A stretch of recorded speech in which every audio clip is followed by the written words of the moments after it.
course. Absolutely. Well, listen, this has been absolutely spectacular. If you guys have any questions for Bree, do not hesitate to go meet her at her booth. Please do that. We cannot wait to see you sometime, hopefully very soon, back on the big screen, wearing your outfits, also teaming up with Amon Milani. Let's do that again, shall we? San Antonio, make some noise for the one, the only, Brie Larson! Thank you so much. Appreciate you.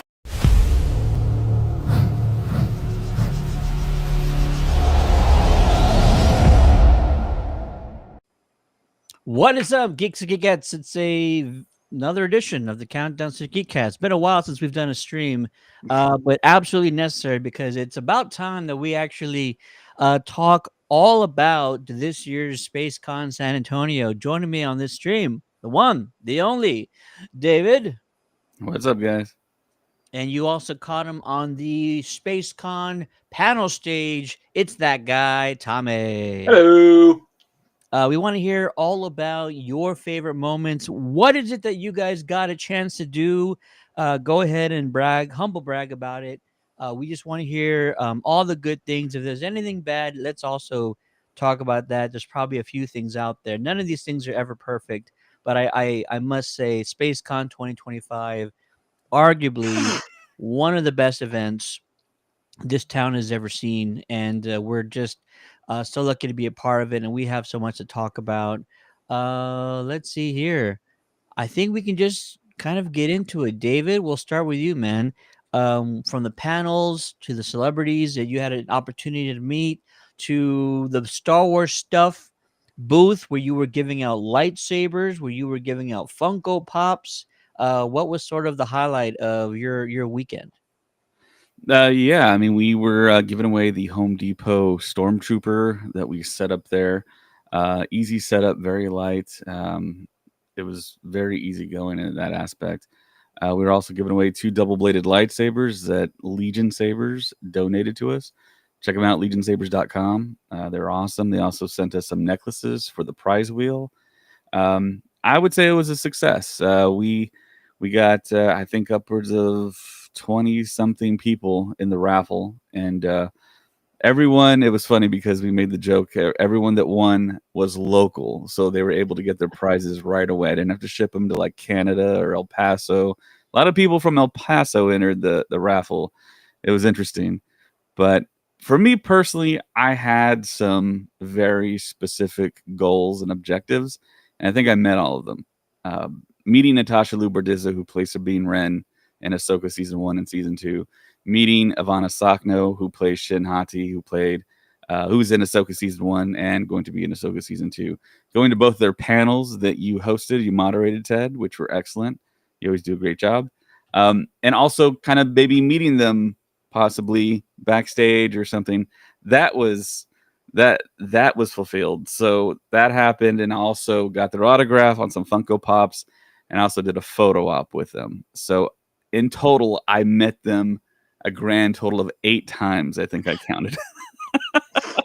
It's funny that you counted, but yeah. I don't blame him. I don't blame him at all. I don't I blame know I you would. either, man. For anybody who missed it, I tried to make sure and plug it as many times as we could on the panel stage. Yeah, you were giving away a very annoying, like 6 foot tall stormtrooper.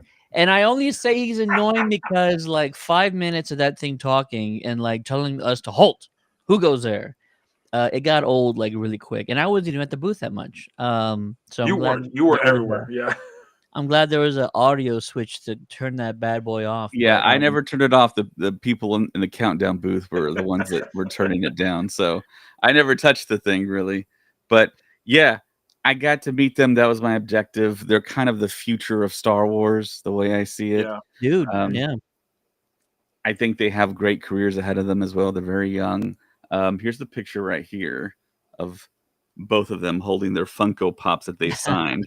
Oh, that's really cool. That's a really well cool done. picture. And I Well got to say done. too, so Star Wars, I do the Star Wars Stuff podcast. I'm very blessed, humble brag, like you said, Ted, very blessed to have met many Star Wars celebrities. And I've never had an issue with any of them. even when I met them like as a civilian, like getting their autograph in the autograph line or doing the photo op thing, never had an issue with any of it's an incredible record they got with that. It's either they're very, very inviting or they super bend over backwards to like fulfill any request I have, you know? Like Ray Park comes to mind. His line was so long, but I mean he spent quality time with me. And I wasn't even trying to do that. And now he opens up our podcast in our intro. Ivana and Natasha, the same thing. They had genuine conversations with me. You could tell. You could tell when they're acting and when they're being real. They were totally real backstage and at their autograph booth and in the photo op. They kind of get it. Everyone in Star Wars kind of gets the fan experience, which is terrific. That's why you need to be a Star Wars fan, because all these people get it. And I think there's a mandate for Lucasfilm that they hire people like this that kind of understand what they're getting into. And I can't say enough. Ian McDermott also, Yeah. backstage with him, he looked like maybe he was a little tired or whatever, but once he got on stage, he like turned it on. Yeah. He like got like 30 years younger, you know? And I was like, oh, that's so awesome to see that like transition from like maybe reserving his energy and then like performing, because he's a stage performer.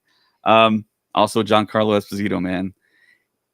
I mean, he was incredible, man. I can't say enough about him. He signed a Funko Pop for me. It's right here. Just incredible. I mean, just to kind of see him outside of his like autographing and photo op side, he's still kind of the same type of guy. I mean, friendly, genuine, inviting.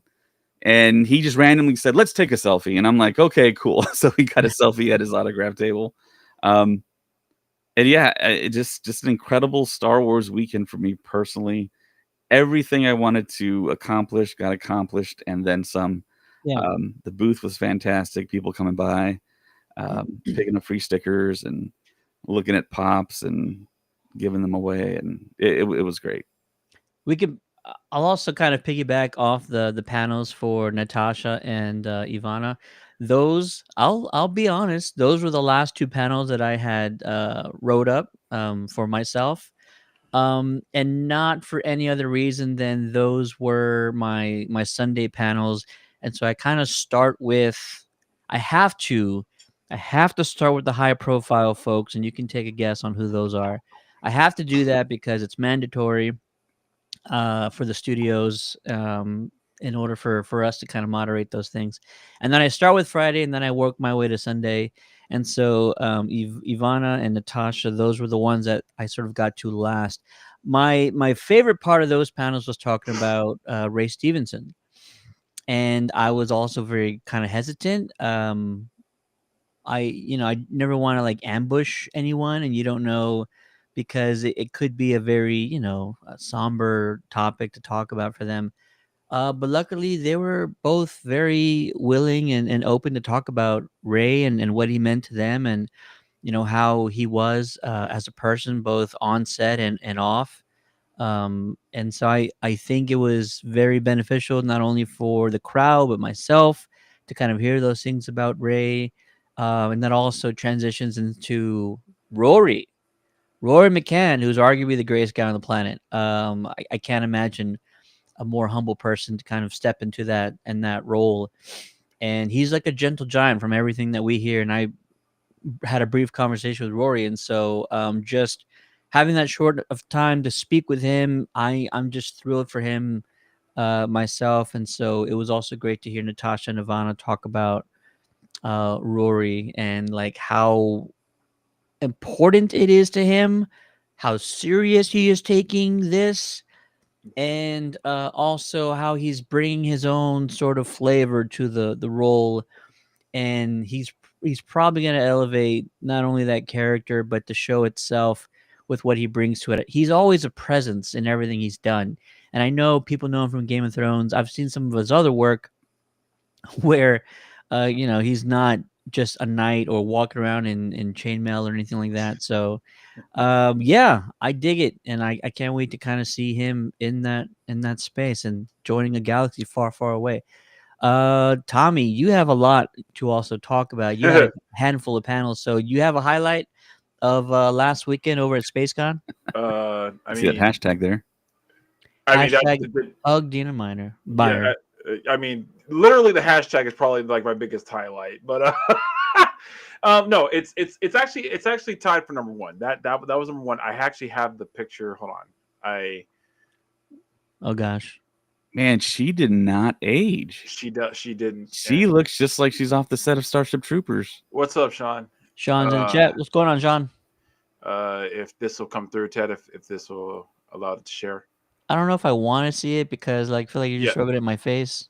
I remember this in everybody's face. What are you talking about? I don't care. Everyone will see this picture before my time has come. There are several pictures I joked This is that not will be the one you should have shown. You should have shown the one where she's trying to like bite you. That probably should have been the one you shown. Well, since you insist.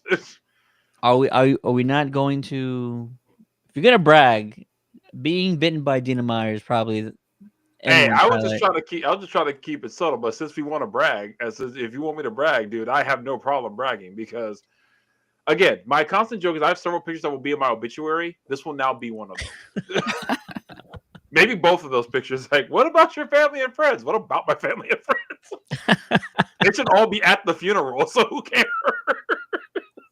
This is absolutely cool. Oh yeah. I unfortunately never had a moment to take a photo with Dina. That was on my list of things to get done. But I did share a quick conversation about how she deserved another shot at Barbara Gordon.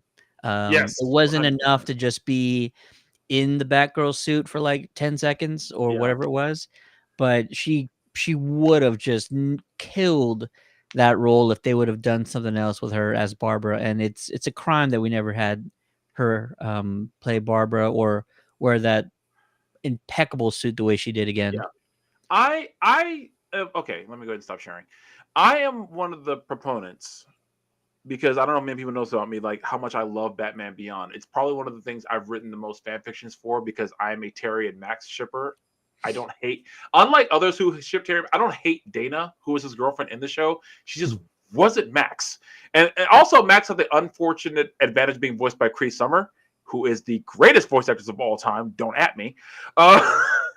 So I think Dina would be a great as a future Barbara Gordon because like in the Batman Beyond the cartoon, she was commissioner after her dad. So I could see her as a commissioner. You know, she gets a brown trench coat, and, you know, yells at Terry.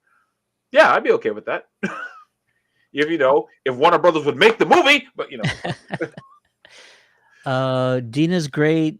Also, Casper Van Dien was in town, and the two of them, like this whole like revitalization of the Starship Troopers fandom is just incredible because they've been doing a tour for like I feel like a good year straight. They've been flying around the world as a group and meeting with fans, and of course, Helldivers was a big reason probably for that resurgence in the fandom.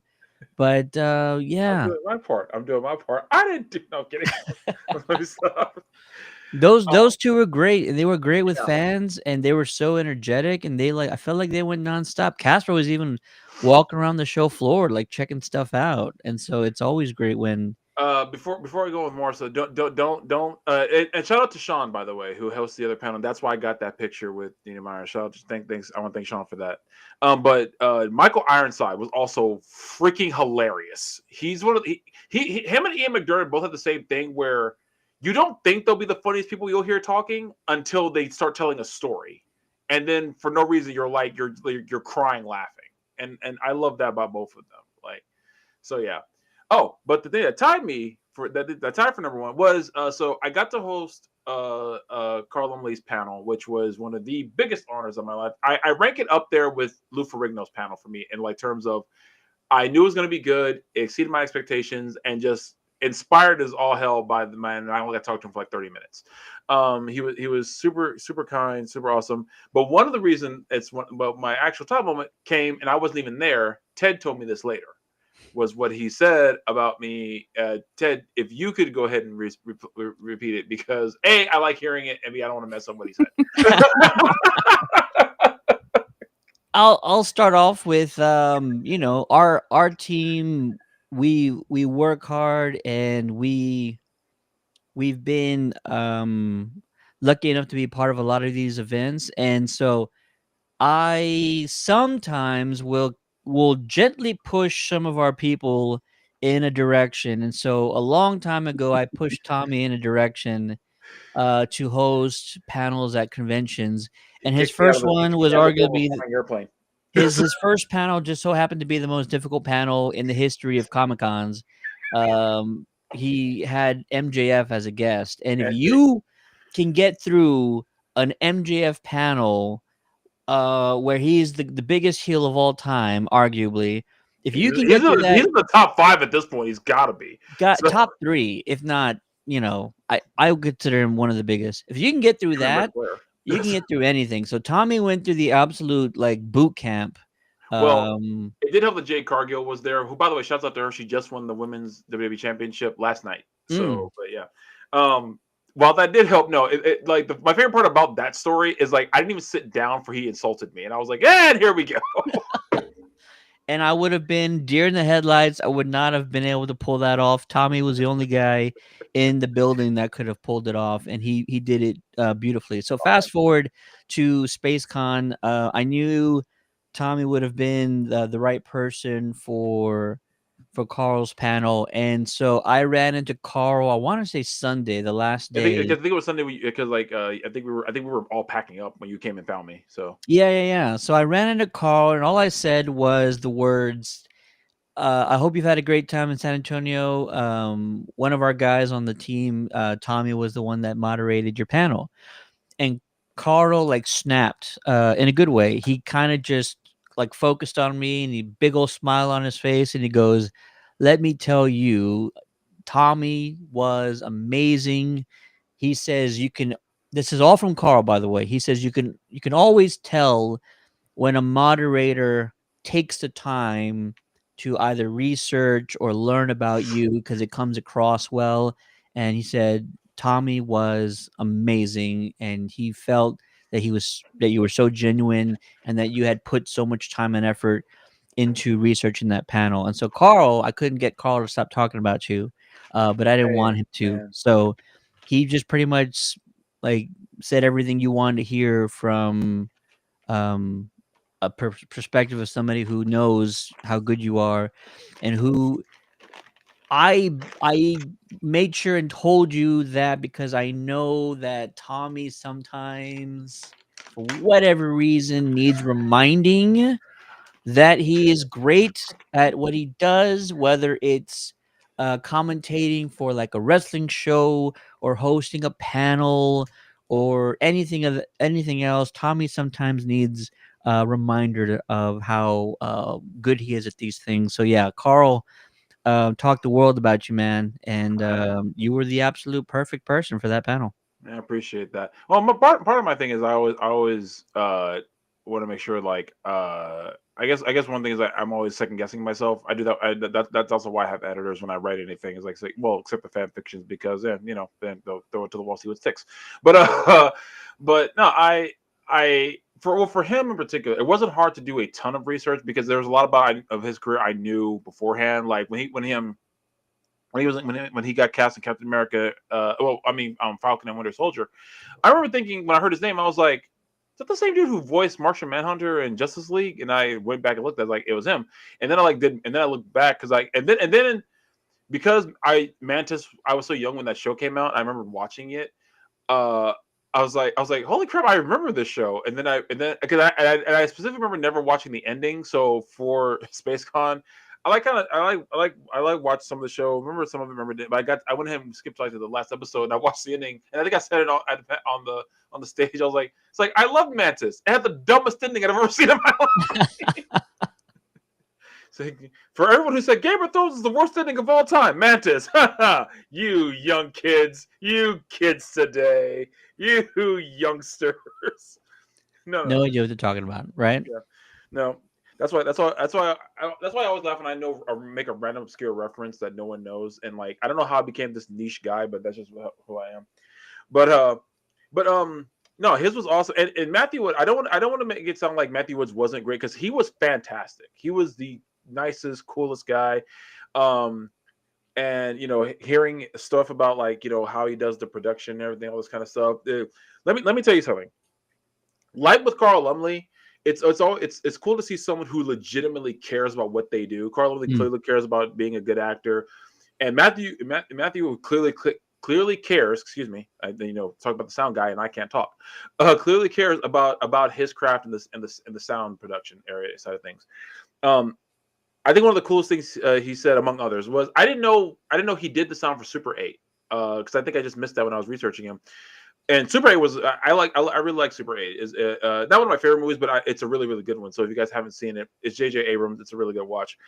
And when he said it took them like 3 or 4 days to do the sound for the train crashing scene, I immediately was like, oh my god, it took that long. I immediately said, no, that makes sense. That scene had a lot of sound going for it, and it makes sense that it took that long to get that right because if you ever seen that scene when the train crashes, it's so many moving parts of it for like what, maybe 30 seconds of screen time, maybe a minute of screen time. It's probably longer, and like all that goes into it. And then he talked about how he even got the job with Skywalker Sound and meeting George Lucas and becoming Grievous's voice. And then one of my favorite things was, again, going into the niche side of things. And actually the shout out to that one fan who actually had this question too when he worked on Titan AE, which again, I was like, oh my god, the only other person who saw that movie. So no, somebody else came to me later and said they saw it because we also geek out about the soundtrack of that movie because it's one of my favorite soundtracks of anything ever. Matthew was totally cool. I know. He was a last minute replacement for Sam Whitmer, who had a emergency come up and couldn't make it.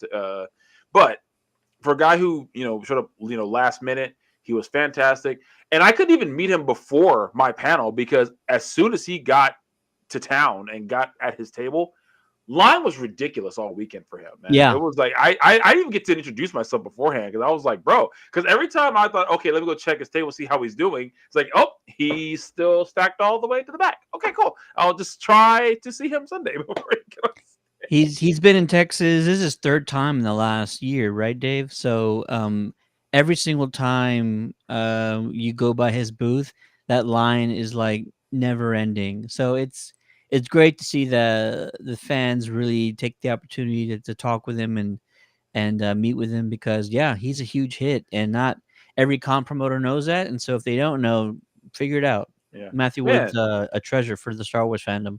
it's almost like everyone loves General Grievous for some reason. Who'd have thought that the robot wielding several lightsabers at once would be a huge hit among Star Wars fans? It's so funny because like I think literally the week or like a week or so before he was announced, one of my favorite YouTubers is CJ the Champ. He does like these hilarious commentary videos, and he literally put out a General Grievous video from the 2003 Star Wars cartoon, 2005 Star Wars cartoon, about like how much of a menace he was in that cartoon and why George Lucas clearly had to nerf him for episode 3. Which I totally agree with. He absolutely was decimating like every single Jedi he was coming in contact with in that cartoon. David, did you get to meet Wood? Yeah, I got to see him backstage, and I met him for the first time. He's been to pretty much everything I've done Star Wars wise. That's but cool. Never had the chance to actually meet him. So yeah, I met him backstage, and I took a picture of the group. And I wasn't aware of this, but our photographer was a big fan of his. And I took a picture. Yeah. I said, "Excuse me, Matt." And he's like, "Yeah." I was like, "It's okay if I get a picture with you and Alex." And Alex didn't know, and she was like totally shocked. And then I took some pictures of her and Matt Wood, and he was cool. I don't think I'd ever seen him up close before. He's a really big, tall dude. Yeah, like yeah. So it's like, oh, that's why you're Grievous. You guys have the same height. Yeah, and he is basically Ben Burtt's apprentice, and Ben Burt was the originator of all the sounds, and he's kind of like what Dave Filoni is to George Lucas, for sure. Yeah, and he talked about like just you could tell he was a fan because like if anyone who saw the panel, like how much he respects the sound of Star Wars before he got there. He like said, I just wanted to make sure I did it right, and he created was so iconic, and I was just like, it's one of those cases where I get when people say when they're excited when I'm excited about something, because like I hear that a lot. It's like, man, when you're excited about something, I get excited. When he was excited about that, I was like, man, now when I watch Star Wars, I'm supposed to be listening to the sounds, be like, that's awesome, that's a cool sound. You hear that sound? Sounds amazing. So why are you listening to the sounds all of a sudden? I don't know. Maybe he would, because I love the sound now. Sounds so cool. Also, shout out to Alex, who Yes. was extremely helpful over the weekend, and so you'll definitely see more of her. But yeah, little backstory on that moment. So I think I just told Alex, like, I can't remember exactly what I said, but I did say something to the effect of, "Hey, make sure I think you go with David." I said, "I need to go get David." She was in the crowd, and I need to go talk to Dave. So I said, "Make sure you go with David after the panel's over." And she knew who David was already. So I went to David and I told David, I was like, "Hey, make sure you grab Alex and take her to meet Matt." And I don't remember telling her she was gonna do that, but it just so happened she was a huge fan of his, and so there's multiple photos of her with her eyes closed in the photograph just because she was so excited of the moment that was happening. And afterwards, when I met her, she was like hopping up and down. She was ecstatic and she couldn't believe what had just happened. And I'm like, "Whoa, wow, it's so cool." It was just sort of a thought, like, "Hey, let's get Alex to kind of get involved some way." And that was the way. So yeah, she was extremely helpful. A lot of the video clips that people have been seeing online from our pages and on social media is because of her. Yeah, so more coming very soon. Oh, yeah. And Tommy, you also, no, those are the two that you had.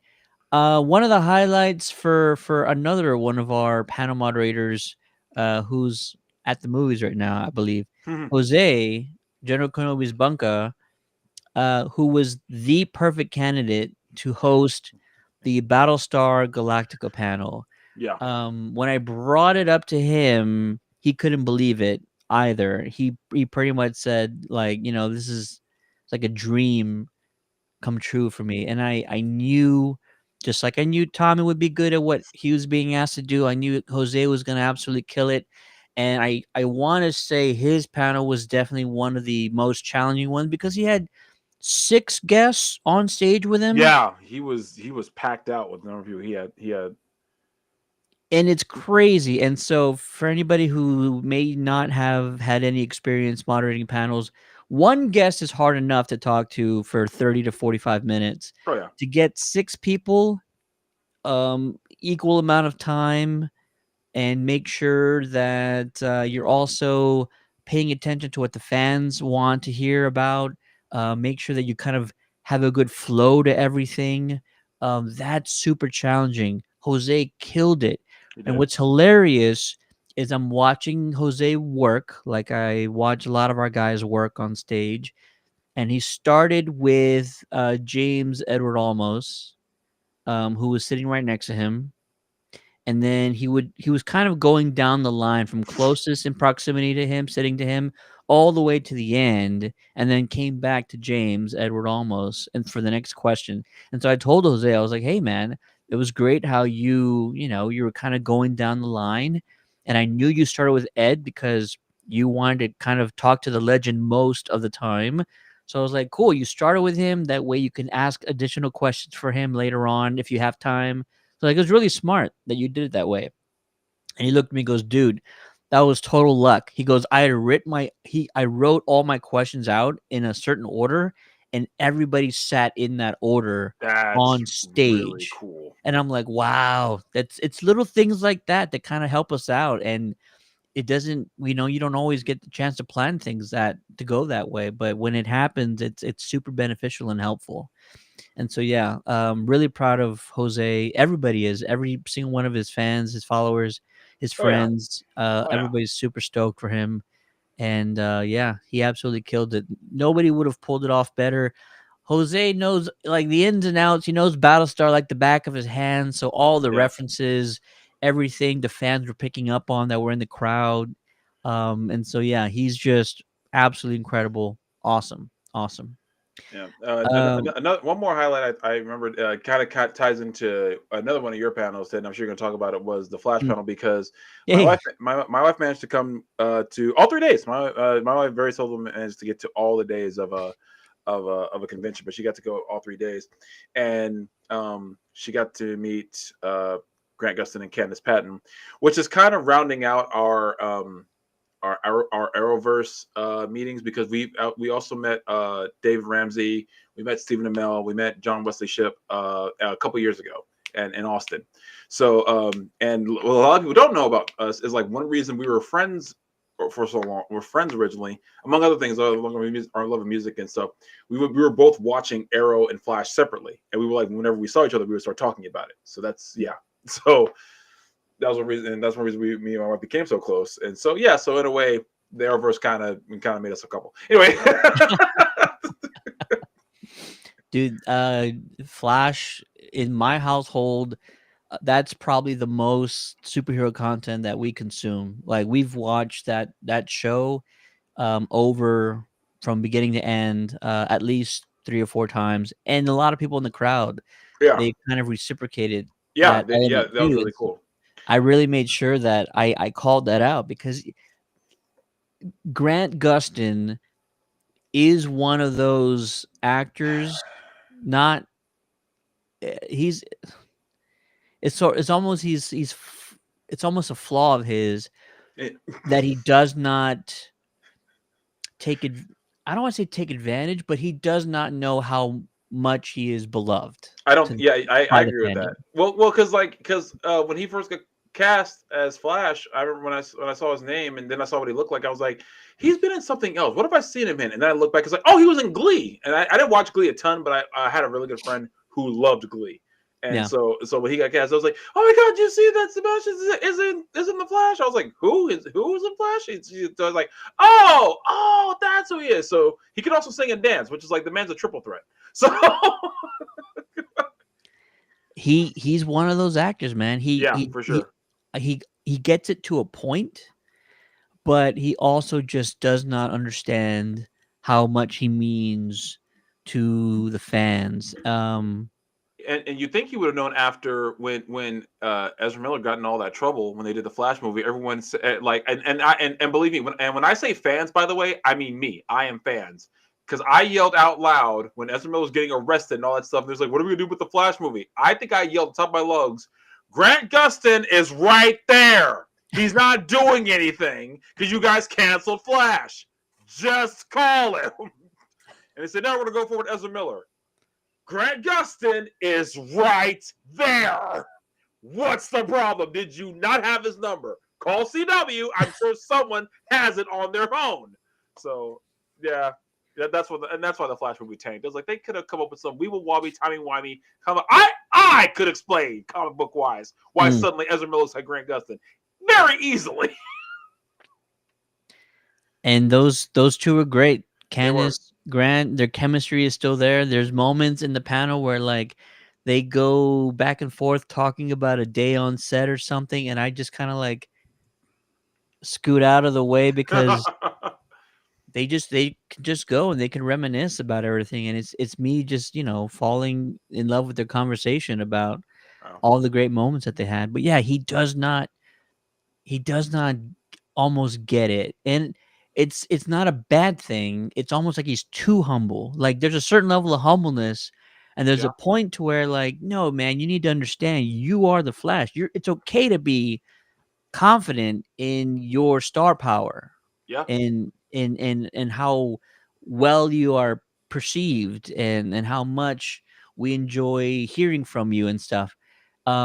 Maybe because it's just been so long, but he thinks that, like, it's gonna die off, or like it's not as popular anymore. And it's like, no, it's not. That's not a thing. We're talking to Buck Rogers on stage 40 years later. Like, five I years after Flash is over, or 6 years, however long it's been, it's not gonna change much. We still absolutely love that show. And yeah, this show had its highs and lows, like every other show yeah, does. And yeah, I think it ended for the fans probably slightly sooner than we wanted it to, but for everybody in the cast, and especially Grant, they ended it the way they wanted to, and they didn't get canceled. And it was probably as good of an ending as it would have been, regardless. So it was good to kind of, for me, it was an honor to talk to him, and it was a long time coming. I told Who did I tell this to? I can't remember who I told. I told this to Candace, um, in the green room one day. I said my journey started 10 years ago, getting into entertainment and podcasting and all that stuff. I had gone to San Diego 2015, and 10 years ago, a long time. And I was front row, second row for the big DC TV panel. It was a Saturday night event. It was as big and as hyped as like anything had ever been for Hall H at Comic Con. And so I got to watch the Flash cast on this stage. And so I told her that's when things started for me. I was sitting in there, 30 feet from the table and the stage, and I said, I want to do that. I Yeah. want to get up there and I want to talk to these people and I want to get this crowd engaged and I want to, get them cheering, and I want everybody to feel what I feel now sitting in this chair. So I told her for this, it was a big sort of like a circle moment for me, getting to talk to them, because they're one of the reasons why I got into this. Not only them, but also the moderators at that time. It was the Chris Hardwicks, the Kevin Smiths. Those were the guys on the stage while I was watching. And that's what I wanted to do. And it took me however long to get into panels, and took me 10 years to talk to Grant and to her. So I said, this is, in a large part, thanks to you guys, just because I got to see you back in 2015 and now you guys are here. So for me, it was a full circle moment and I absolutely loved it. I think with both, because I feel the same way about Candace, like you said about with Grant. Like I think they don't realize, like, because like even because my wife even talked about how what it meant to have Candace Patton up there as representation for the Black community. Same with guy who played her dad, because he can also sing and stuff, because he was in Rent. I completely forgot about that until like recently. I was like I forgot he was in Rent. But like they had this legacy that they built, that Yeah. that I think what happened with the Flash, the same that happened with like some like, I think Star Wars, like I think it was episode like 8, like people were like mad in the moment, like, when like, decisions being made, and then they like blame the actors, it was like because like I kind of hate that, because I used to do the same thing. For those who don't know, I hate Twilight. I can't stand Twilight. Twilight as a medium that exists offends me as a lover of vampires. No, dude, I have a whole Twilight rant that I won't go into right now. But and for a while, I got mad at poor Robert Pattinson and Kirsten Stewart. I was like, yeah, they suck. They're the worst, blah blah blah. And they're not. They're not the worst. They're fine people. They both can act. They just needed a job, and that's all. I understand. They just needed a job. So it's not the actor's fault. Not anyone else's fault. It's Twilight as a concept that I hate, but it's not the so it's the kind of same thing with the Flash. If you don't like someone with the Flash, it's like some seasons, some episodes, that's fine. But you also got to remember, like, these actors are people who need the job, and like so and when people say like, Iris's character at this point sucked and blah blah blah, I was like, okay, did it suck or was the writing bad? Because those are two completely different things. Because you can have a bad character and good writing, or good writing and a bad or a good character with bad writing. Insert Mary Jane reference in Marvel Comics currently here. I love Mary Jane as a character, but Marvel has made it their mission to assassinate her character in the past 20 years. Dear Lord. So that's how I feel about like people who kind of rag on Iris and in effect Candace Patton. Is like, no, like, in some of those early seasons of The Flash, she was fantastic. She was a great character. They kind of nerfed her in a way, and then had her say some stuff that just didn't hit like they probably thought it would. So it's the same thing. I think both, and I think also it's just a case of, was like, now that they're kind of removed from it and they don't see it on TV or in the magazines as much, they probably don't think it still has an effect. Little do they know, there are those of us who will absolutely go rewatch Flash any given moment. Like I have Yeah. I have favorite moments and episodes from Flash I will rewatch anytime. Like the episode where that chick who's like giving them bad luck. That's one of my favorites. When Joe reveals that Cecile's pregnant. That's one of my favorite what did you just say moments in all of fiction. It's like he looks at Cecile's pregnant. He's like, you said what now? So I think with them it's just a case of like now that they're removed from it, they just don't they think it died off. You know. Can I also tell you that Grant's always been removed from it? Like he That doesn't watch. that sounds about right, He actually. doesn't. He doesn't watch the episodes. Like he says, I might get this wrong, but I think he's only ever watched like the first season, maybe the second season. This show had 9 seasons. He Yeah. never watched the episodes after that. And I'm not saying he has to, Yeah. but that's just very surprising to hear that. I've heard lots of stars say they don't watch their own stuff. I think Yeah. Johnny Depp doesn't watch his own stuff. Yeah, To be I've fair- heard that. To be fair, I kind of cringe when I read my own writing, but then again, I have to make sure it's at least it makes sense. We had some other momentous stars. This promotion team is just second to none when it comes to this stuff. Billy D. Williams, Lando Calrissian was in the house. So cool. Dave, do you have like a favorite moment from the panel or just seeing Billy in person? I don't think I told you this, Uh-oh. but I met him in person at his booth when there was no one in line. I think it was like an in-between thing. And yeah, we talked to him for a little bit, and I'd never done that before. Got to see him in person up close. And we just kind of talked about stuff, and it was pretty cool to finally, after all these years, meet him up close in person. And of course, he was at 2015 Star Wars Celebration. That was the first celebration I went to. He had a panel there, and then he had a really, really like fun panel. I want to say it was maybe the next Anaheim celebration. But yeah, I mean, he's up there in age, but I mean, he was in the last Star Wars movie that they just shot, you know? I mean, he was kind of featured in the trailer, and he was flying the Falcon again. And he's just one of those classic guys. I hope to see him back at Star Wars Celebration in 2027, when I think everyone's going to show up to that. So It would be cool to see him reunited with Harrison Ford on stage. That'd be great. Yeah, I loved hearing a bunch of his stories. That was one of the panels I was hoping one of our teammates would get, but he had his own handler that was with him, and these guys have been working together for a long, long time. And so I had no qualms about it. I said, whatever makes Lando the most comfortable, whatever he's used to, just let that happen. Actually, no, my favorite moment of his panel was actually there was a woman that had a fan question, and I think she stood up, or maybe the moderator had like asked her to stand up because it was her question. And I don't know what prompted I almost said Lando, Billy, to say this. But I think he said something like hello, and then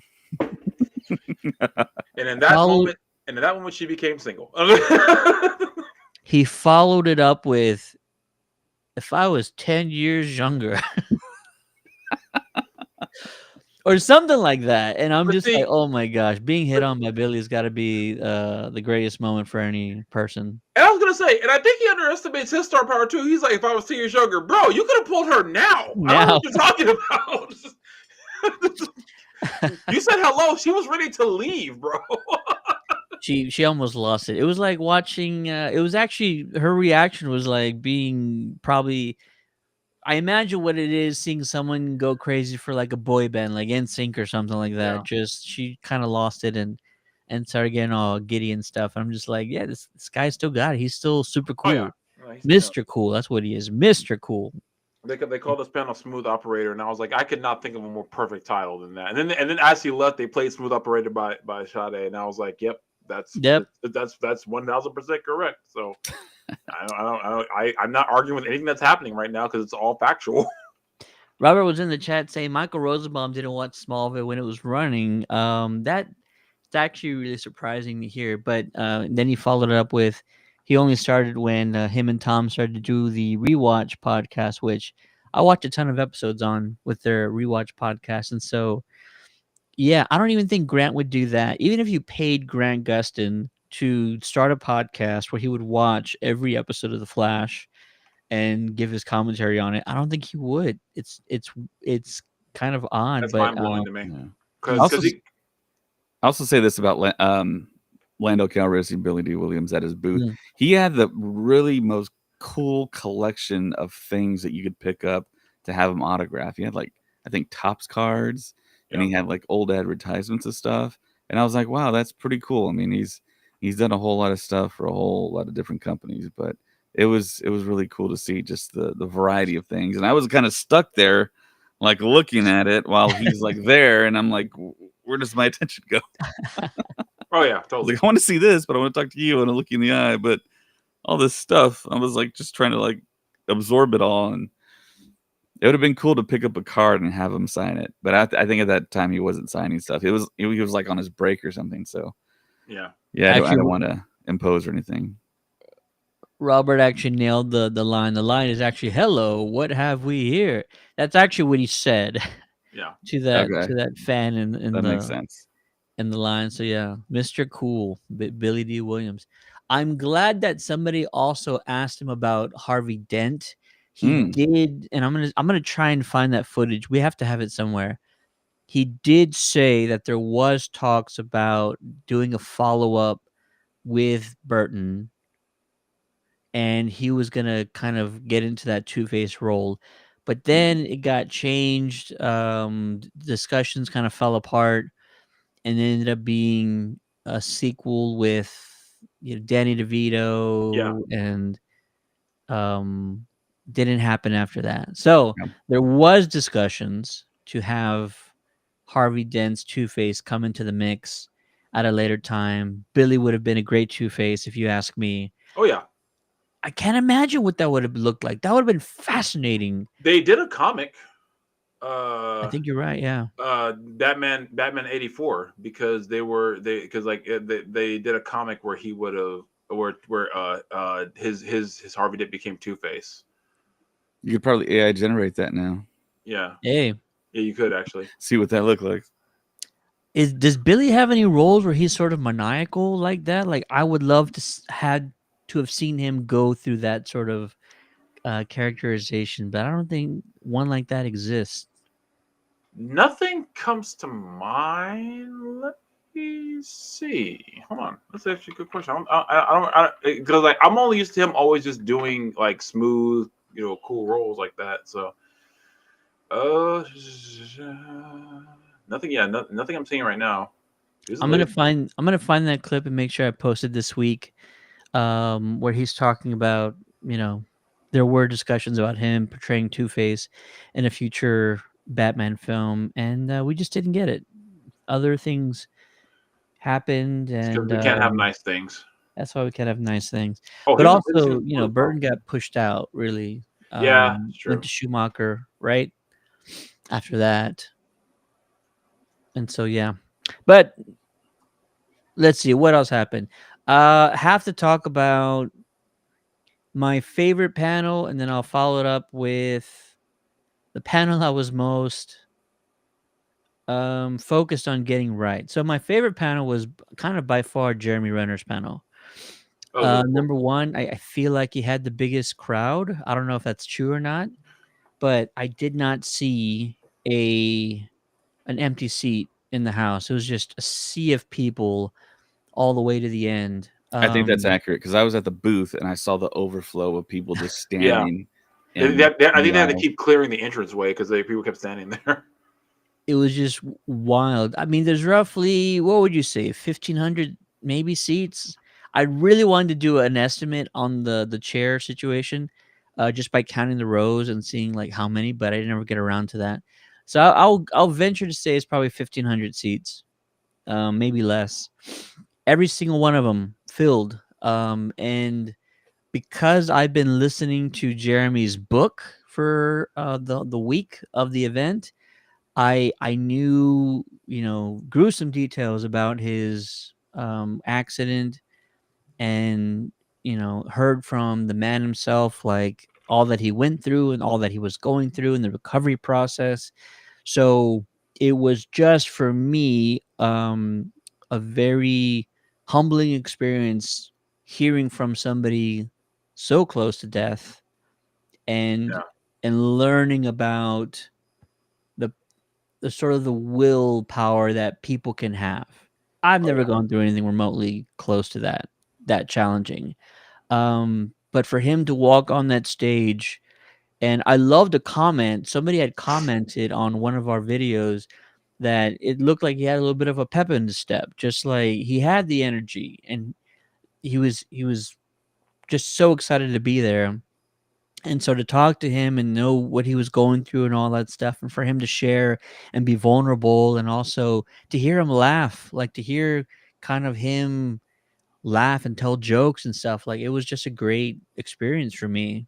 And because I don't know what to expect, you know, I don't know how he's going to be, if he's going to be open about it, if he's not going to want to talk about it. So it's sort of a risk that we all take as moderators. Yeah.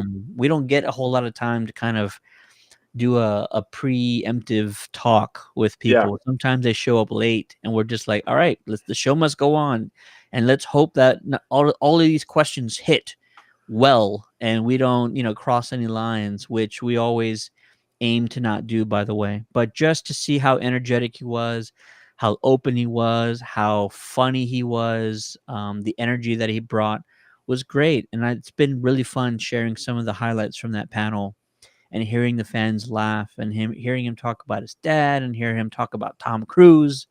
And it's been great. Not only that, but then to find out after everything was said and done, he went to go visit my favorite haunted house in the city, the 13th floor. And let me tell you something. The 13th floor, when they have a person of his caliber show up, they do not hold back. Of course not.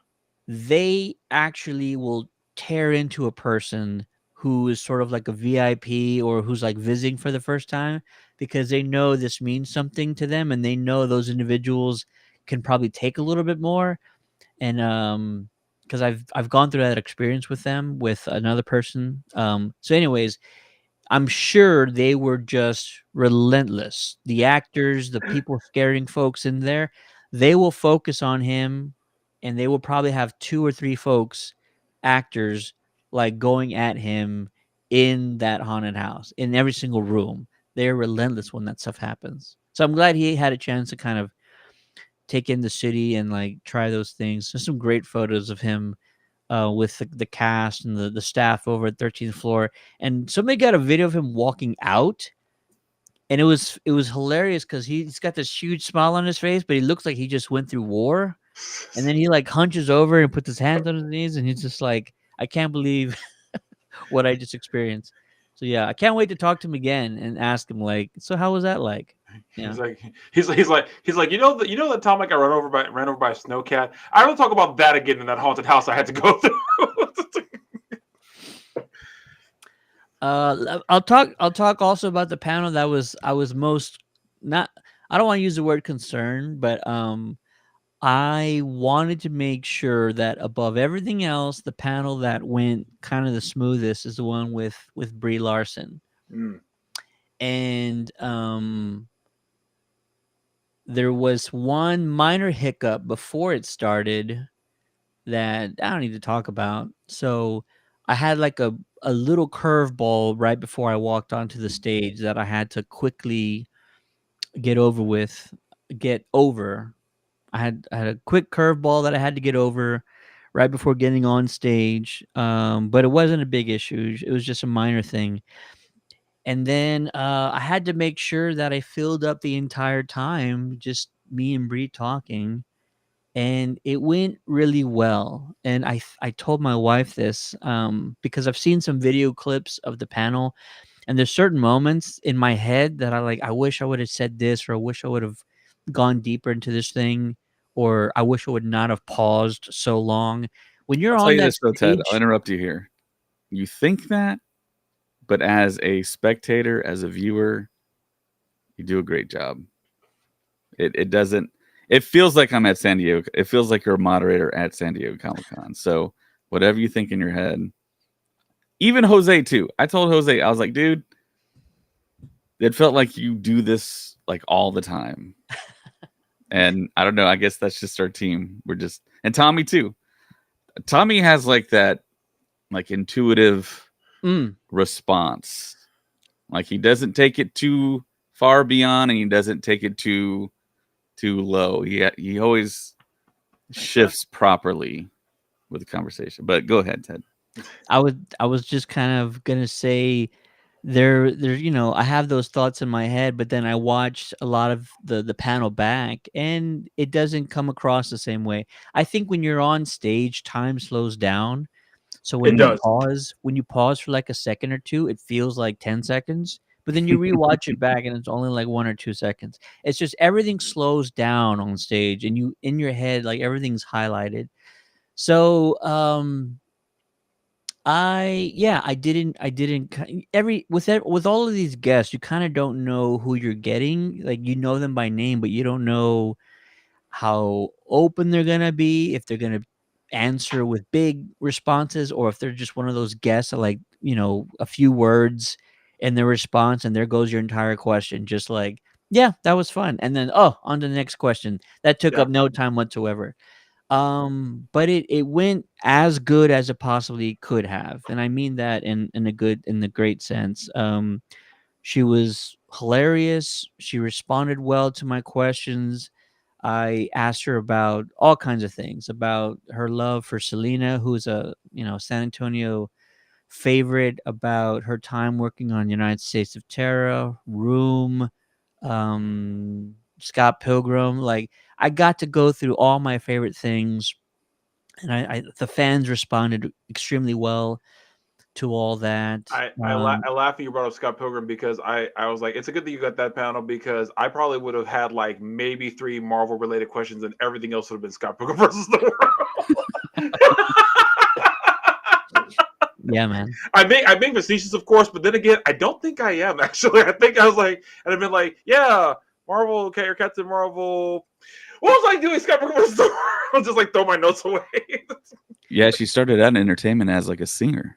That's how she wanted to be. Like that's what she wanted to do. But then transitioned into music, and she's got like an album, and then of course she sang in Scott Pilgrim, and that was her voice. But the fact that she loves Selena means I now have to defend her to the death on any internet forum I ever see her insulting her. And it's like now that she says it's like she's a terrible like it's like okay guys, now I have to fight you to the death because anything for Selena's. Okay, sorry. I don't make these rules. I'm from San Antonio. It's just in our DNA. We have to die defending our fellow Selena fans. That's it. We defend her. It's something we have to put our handprint on at birth when we're born to San Antonio Hospital. I don't make these rules. Yeah, I've never heard anyone say I don't like Selena. I've never heard that before. I've heard that. Really? And I have heard that. I have heard that. The argument didn't go much further because like immediately anytime that's said, I think I've heard it said out loud once. And that person did not speak for the rest of the event. We were like, I forget where we were. I forget where I was even at. Like, I was that person spoke again the entire time we were at the place. I've seen it online so few times because the number of replies that will like immediately like wish death upon this person. It's like I think they deleted their entire profiles afterwards. So. It's never from somebody you actually like care to hear it from, but there's always those people online who are like, she was overrated, or like nobody listens to Tejano, or she wasn't that popular of an artist. Yeah, you'll get those. And that kind of thing. It's people say it just about any Tejano artist in general. It's like that genre isn't that great, or it's not that popular, and it's like, well, I promise you, and I know this for a fact, there are Tejano stations all across the U.S. in places you would never know. In the north, in the northeast, there's Tejano stations like all over the U.S. And so there's clearly fans for it. And so there's just those people that talk about. Yeah, the wild thing is to see the European Tejano band. Yeah. and they're big time. the Japanese community. Tahano is massive over There in there Japan. is a neighborhood somewhere, I think it's in Tokyo, where and they dress up like cholos and cholas. Yeah, Like with the low whole riders. neighborhood. Yeah, Yeah, and lowriders and everything. And it's funny because there's a meme I saw. There said there are two Latinos everyone agrees you can't make fun of if you want to live. It was Eddie Guerrero and Selena. And I was like, bet. The realest thing I've ever seen on the internet was that And statement. I'll also say this. So I don't think there's any artists out there. Selena's the only one that has like her own Comic-Con. She has her own convention, and Yes, I've been yes. to it. I haven't been to it, but I heard about it. Yeah. I wanted to go, but I've never been to it. I heard about it, and I wanted to Yeah. go for that. I tell everybody, I think that was my first celebrity crush was Selena. There you go. There you go. Sorry, Tim. We were like all over your story. No. That's all good. So yeah, I didn't know kind of how it was gonna go. That was the one that like the biggest question mark was like, how is this gonna go? The panel went as well as it could have. I think it went really, really good. Yeah. I wouldn't. There's very little I would change about it. I feel this is just me.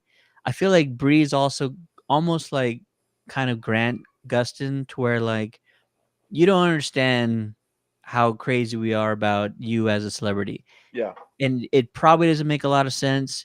And it probably feels like, you feel like you don't deserve it for whatever reason. But no, your work, your performances, all that you do on and off screen, that's what we're here for. That's why we go to these conventions. Yeah. And so I think Bree knows to an extent, but I don't think she understands completely. Like, no, this is what we want to do with our time. We just want to hear you talk and see you, talk about eating queso and loving Selena. Like this is how I want to spend my time. I feel I feel like it's no one wants to hear about that. I was like, you came to the right town to hear about people who want to hear you how much you love queso and love Selena. Are you kidding me? Literally, those are the two things that we all want to hear about the most. Phantasm, what's up, man? Phantasm usually jumps in on my streams, which by the way, I should be starting up again tomorrow. I should be starting up tomorrow at 6. We should be starting my streams again, Phantasm, if you have time. I feel like with like you said with Bree and with Grant, I say the same thing. Kind of like with Mark Ruffalo. Will someone please tell them they're famous? Will someone let them know that they're famous? I think they don't know that. And I really love what she said. She's surprised people were still talking about Scott Pilgrim versus the World at this point. I was like, there was a point you thought people were going to stop talking about that movie? No, never. Like no, not at all. Never like, gonna happen. No. Like a matter of fact, I'm about to do a rewatch. So I need to find my Blu-ray of it because I have no idea what it's streaming on. So it's like a rewatch. Yeah, man. So that's just, not like I said, I think it went absolutely as good as it possibly could have. I'm actually really happy with the way it turned out. And we probably could have, I think I did go through like all my questions and we just ran out of time. So like I was able to use all my questions, and that's kind of the other thing that you hope for is like you write enough material and you hope it's enough to fill the entire time frame. And that one, it did. And sometimes, other times I'm also, we're able to use fan questions as a crutch to make sure we fill up the rest of the time. For sure. Didn't have that for this one, unfortunately, but didn't matter because we ended up to fill the entire time. So it's all good.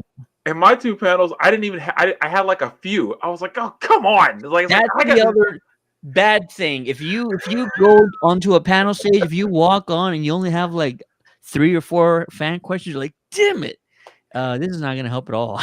Yeah, like for luckily for both Carlo and Matthew Wood, I did enough research ahead of time, but I was because I got one for Carlo that I didn't have, so I was like, okay, cool, like I have enough. I think I can get the rest of this. But then with Matthew Wood, I was like you guys asked the questions I was going to ask anyway. You guys are not helping.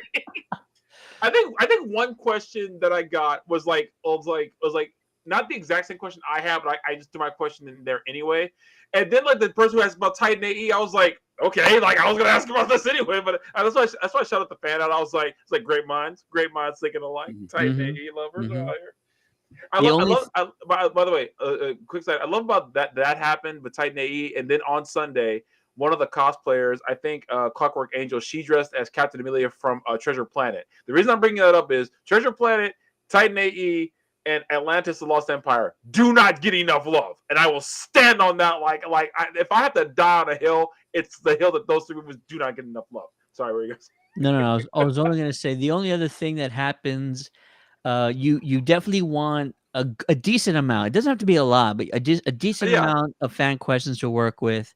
But if I do come across a fan that asks either not the same question, but like a similar one that I've already asked, well, then I might change theirs in a way that garners a different yeah, response. And so that's sort of one of the tricks. If you ever find yourself moderating a panel, you come across that situation or that scenario. That's one of the things that I do is we've already asked this question, but it's maybe something that if you change it, it kind of helps out and it yeah, for gives sure. that fan a moment that they didn't have before. So that helps. That's really good.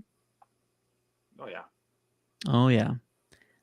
Dave, did you have any other kind of panels that stuck out to you? I know there's a bunch of other Star Wars guests. Also, I know you didn't get to see a lot of Ian's panel, but we had the Emperor on stage.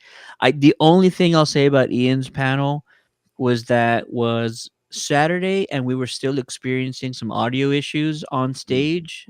I think Fridays when it kind of started, and then into Saturday, it it's really hard to hear people who are really soft spoken because Yeah. the speakers that were on stage, the monitors were not loud enough by any means, and so I'm sort of straining to hear Ian while he's talking.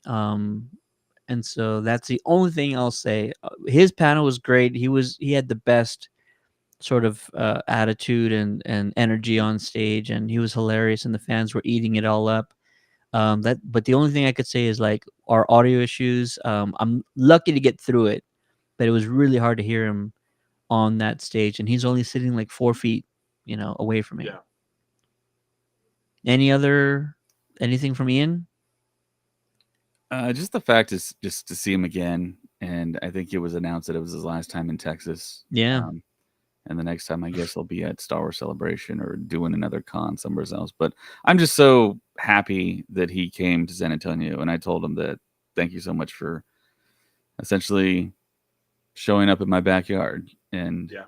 I never thought as a little boy I would see the Emperor in Texas, in San Antonio. I never even dreamt that. And then to take the picture with him, he was super cool. But I kind of knew from other interviews and people like just kind of saying that, yeah, Ian McDermott is a really cool guy. Even George Lucas was like, he is the nicest, gentlest person. And that's the guy I picked to play Emperor Palpatine. He's the nicest, gentlest So, super villain of all time. yeah, that just speaks to his acting ability right It does. there. Yeah. And yeah, he's a cool guy. And hopefully he does this for many more years, even if not in Texas, still does stuff like this. And yeah, it was a thrill. Yeah, 100%. I've mostly heard really positive things from the fans, Mhm. and I know the promoters they read pretty much every comment, so I feel like they are really happy with how everything went. I do know. I will say this: the one of the, not one of the kind of past issues, not a big issue, but I always thought to myself like the um the line to get in, we don't need to have people waiting outside. Just have them get through the main gate, already checked, badge in hand, and then have them line up outside the convention door. Because in years past, nobody got in through the first gate, the first checkpoint, until the time to open was there. And I thought, like, there's no point in doing that. Like, let's get everybody in. That way, there's not a mile line long to get into the main gate. There's Yeah. only a line to get into the main door. And so you actually save people a ton of time by doing that. And they sure enough, they did it this time. Everybody had their badge, everybody checked in, and by the time the doors opened for the actual event, 400 people, were walking in to the main door in minutes, as opposed to them waiting in line outside the venue Yeah. in the parking lot to get in. So that was a huge improvement, and I think it saved people a lot of time. Also, the early panels that we had, people actually had time to get in and get their spot for those things, as opposed to being held up outside. So that was a massive improvement that I think they listened to, and it worked out really well. I feel like some of the autograph lines didn't go as, not a lot. I heard one or two things about some of the volunteers that probably needed a little bit better direction on some of the line things. But other than that, I just mostly heard the best responses and comments from attendees. Photo outlines were well organized, moving like clockwork. I think the prices were fair. They really appreciated the sales that they were giving out, Yeah. for like Giancarlo photo ops or autographs. They dropped the price for those things. That was really great. People love that there was no issues finding a seat at the panels. Yeah. You could go find a seat, no problem for most of them. Yeah. Maybe except for Jeremy Renner, That was but really good. I like that's that. expected. But yeah, in years past, we didn't have that. We just had people standing in groups around the seating area. So, they really thought about that and it worked out. I think the food is great. No issues with the AC this year. We were dying last No, year. actually, yeah. I'll tell you Actually, what. it was they had it on full blast, especially on stage. It was actually cold. I was like, geez, Dude, there is a vent yeah. that's pointed directly at the middle table. And so you can't tell from the audience, but when you're sitting there, there's a vent directly hitting the middle table.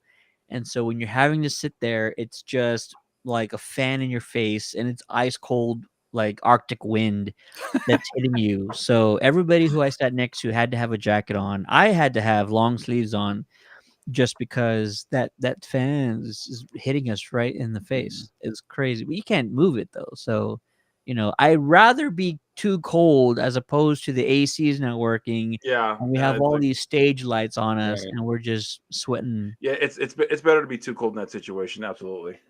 Yeah, it was a good time. If you guys heard anything else, either pros or cons from just kind of the general audience? My personal thing was some of the celebrities would take cash at their table and some wouldn't. I wish there was like maybe like an indicator saying who would and who Yeah. wouldn't, because you could just go straight to them and just pay them cash without having to go get a ticket and then come back and wait in line. Because I didn't know if Ivana was doing that, and they told me, well, we're about to end the line here because she was about to do the panel with you, and they were like, go get a ticket, come back, and we'll let you in. I did that, then they didn't let me in, and I was like, okay, well, I'll just wait till the next signing. And then I had to go to the app, and you have to actually drill down into the person to see Yeah. what time they would be. It wasn't just like in the front on the opening screen. So I Mm. figured that out. But it makes sense that Ivana wouldn't take American money because she doesn't live on this side of the planet. So It does make sense. Yeah. Yeah. Tommy, do you hear anything? Have you heard anything good, bad, in between, indifferent? Everything I heard was positive. Like I think people were like really happy with it overall this year. Because I think we heard more complaints about like last year's, but this one was pretty positive this year. I know. General attendees and the fans have voiced a few complaints about cancellations. There were some big names that Yeah. canceled, Yeah. unfortunately, this year. But for the most part, I feel like everyone was understanding. There's only so many things that you can control, and for a lot of these stars, the promoters thought it was a lock. They had been announced, everything's good to go, but sometimes things change, and we don't either know why, or sometimes it's an unfortunate situation where I think Sam Witwer said he had a death in the Yeah. family. Sam Witwer So was it's like you can't do anything. You can't really change anything. So I think for the most part, 2025 SpaceCon total success. yeah. Really proud of everyone, everybody that from our team that was there. Really appreciate all the fans coming out to the booth. This is my Predator mask, but the one that we had raffled off is in the mail and on the way to one of the individuals that visited our table, and he was ecstatic. He was like, "I've never won anything." You got yours over there. There you go. Oh, nice. Yeah, it's right there. It's a Nice. little dark back there, but His name is Michael. I spoke to him on the phone the other day, and he was ecstatic. He was like, "I've never won anything. I'm so happy that That's cool. I won, and I visited your guys' booth." But he said he wasn't confident at all when he joined the raffle. So, congrats to Michael for winning our grand prize raffle, a Comic Con exclusive Predator Badlands mask, which opens this week on Friday. Oh crap! Hopefully, you Really? guys have your tickets. We're going to be dropping a review on Tuesday. Going to catch an early, hopefully an early viewing of it and able to talk about it. We didn't have any tickets to give away, so I do apologize for that. But we're going to give you guys our thoughts on it, and hopefully it holds up. I can't wait to see it. We'll give it a shot. David will be there. yep. And And I we'll met the see. director on the show floor at San Diego Comic Con, So Yeah. cool. and we had a nice little chat. And we've been Facebook friends for 15 years. That's really Well, there you go. Yeah. We want to hear from you guys. So, what was your favorite SpaceCon 2025 moment? Was it meeting someone in particular? Was it an autograph that you waited a long time for? Drop your thoughts in the comments below. What was your favorite panel? Did we get to your question? Hopefully, we asked at least one of them. But we really appreciate all the love, support, the energy that you guys brought to the panels. It does not work as well without your guys' participation. And so we're so happy that this year was just another solid one for us.